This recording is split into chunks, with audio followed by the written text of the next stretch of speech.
The tennis serve is considered a closed skill as the performer initiates the action. In regards to the distinctiveness of the skill, it is considered discrete as it has identifiable beginning and end points, such as the ready stance and the landing follow-through phase. As it requires a person to use large musculature to produce the actions, it is considered a gross motor skill. The serve can be considered stationary due to the regulatory conditions that the serve must be initiated from a stationary position. However, the serve is variable due to the non-regulatory conditions, e.g. opponent's playing style and court surface.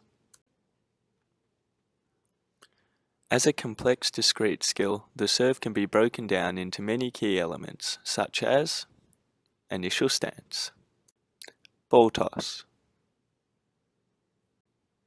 backswing,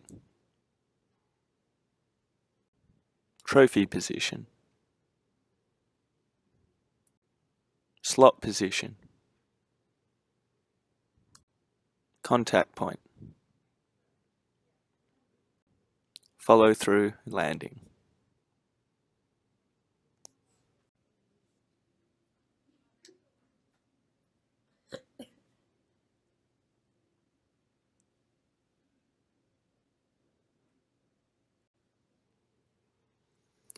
We will be conducting a pre and post test as the quantitative measure of performance to test the consistency and accuracy of the performer's serve. The subject will serve from behind the baseline cross-court into the service box, as per the regulatory conditions of tennis, switching sides every time to emulate the intertrial variability of a game until a score out of 10 is reached. We will compare the scores out of 10 pre and post training to assess training effectiveness. All we require is a tennis court, a tennis racket, and 10 balls to perform this test. A skilled performer incorporates all of the key elements into the service motion in a smooth, cohesive manner. We will be analysing footage of the performer pre and post training to ensure all key elements are met in our qualitative analysis. As the tennis serve is high in complexity but low in organisation, we have structured the training sessions around the key elements of the serve using the segmentation approach. Feedback should be given frequently to a cognitive learner, but not 100% of the time, as this lowers the success on a retention test. Modelling should be given at the start of the action with key cues. Reinforcement occurs during practice, but as the session goes on, feedback is reduced as to not make the learner dependent on it.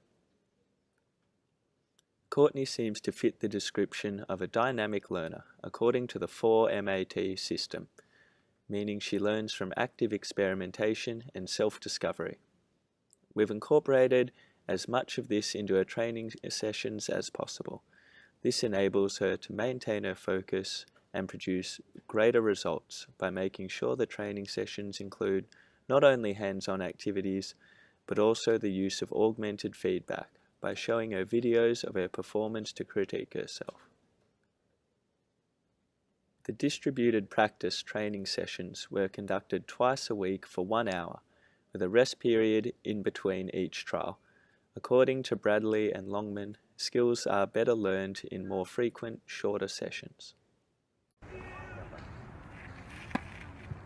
0 out of 1.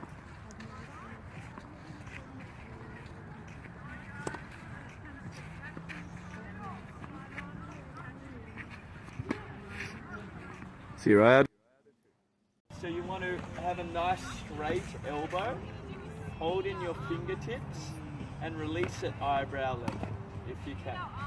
See if you can get it up and into that cone. Alright.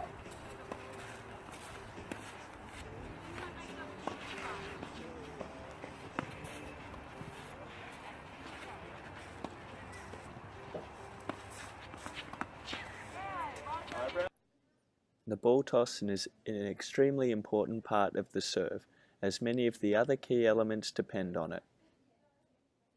Eyebrow level. That's better.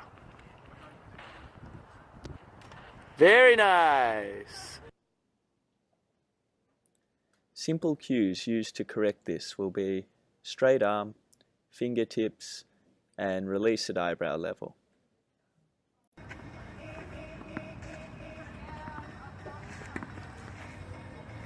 Pretend to ball toss, let go up high. Nice high throw.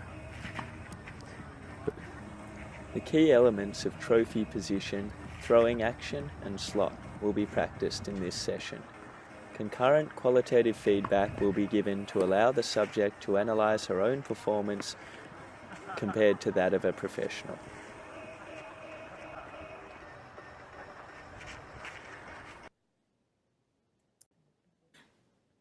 The hitting action of the serve is very similar to performing a high overarm throw. The performer practices the skills in close proximity with each other to create some learning transfer. The ball toss is then added to create a dual tasking effect, as retention is greater when the learner tries to perform multiple skills at once. Another benefit of this practice is it creates training variety to create a fun and motivational environment for the learner, which prevents the sessions from becoming repetitive and the learner feeling overwhelmed.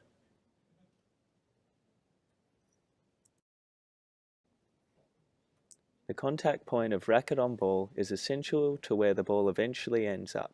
The following cues are used to ensure a correct, consistent contact point. Like an overarm throw.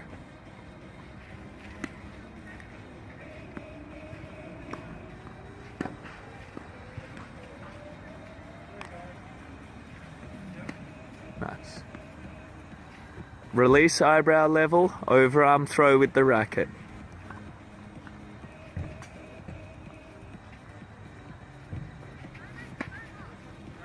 Nice. At this stage, many of the key elements are coming together, so we assess the parts as a whole to see if anything breaks down. Regressions can be used if a breakdown occurs. Feedback is reduced in this session, and questions are used as a part of guidance hypothesis to help guide the learner into thinking of the correct cues rather than spoon-feeding them information. This helps the learner with skill retention.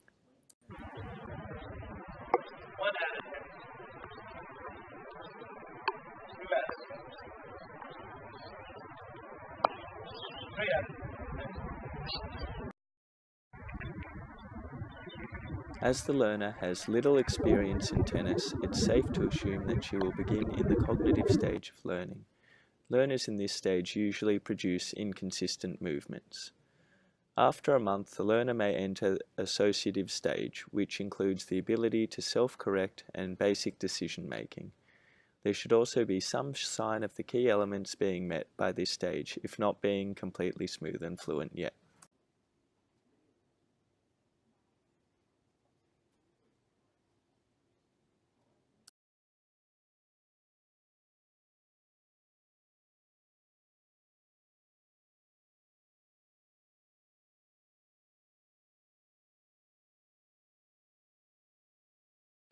Yeah.